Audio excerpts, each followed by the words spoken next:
Le plan de balkanisation de la République démocratique du Congo remonte de 1998. Pour Robin Koumou, qui le dit, l'AFDEL conduit par Mzee Laurent Désiré Kabila en est pour quelque chose à cause de l'infiltration par elle de l'armée congolaise. Moi je pense que Monseigneur Ambongo, nous les Congolais en général, nous agissons en retard. Nous sommes tous des rêveurs. La balkanisation dont il parle aujourd'hui, le pays a été balkanisé depuis 1997, à l'entrée de l'AFDEL. Là, il sait. Moi, Robert Koumou, j'étais un jour, quand on demandait à Mobutu, il faut négocier, le président Tshisekedi s'était offert en médiation entre. Le président Tshisekedi me dit, Koumou, il faut savoir, l'atout de l'Équateur, c'est avoir l'armée, depuis la force publique. Et si Mobutu s'obstine à l'esprit de la guerre, on va anéantir l'armée et l'Équateur perdra sa force, c'est-à-dire l'armée. Et quand l'AFDEL est arrivée, quelle a été la première vision de l'AFDEL? Anéantir les ex-FAD.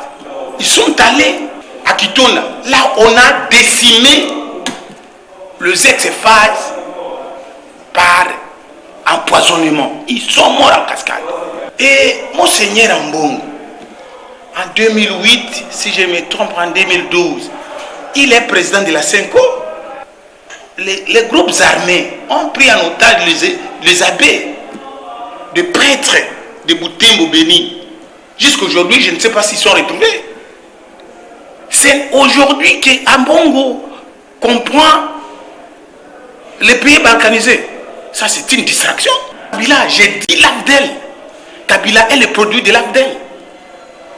Et quand le président Tshisekedi avait demandé à Mzee que vous vénérez aujourd'hui, qui sont derrière vous? Qu'est-ce que Mzee a dit? Je n'ai pas de Rwandais derrière, j'ai des frères congolais. Et à la fin, il les a traités un conglomérat d'aventuriers et des escrocs politiques. Par ailleurs, en réagissant sur la dernière sortie médiatique de l'autorité morale du mouvement politico-spirituel BEDEM, qui renvoie Joseph Kabila en exil et exige le départ de Félix Tshisekedi à la tête du pays, c'est au cadre de l'IDPS, parle d'un scénario de mauvais goût. Ndemwanassemi vient de faire encore une comédie de plus. Puisque Kabila qui lui demande, de quitter le pouvoir, de libérer le pouvoir en 72 heures. C'est lui qui l'avait mis en prison. Hein? Il a tenté, il l'a mis en prison.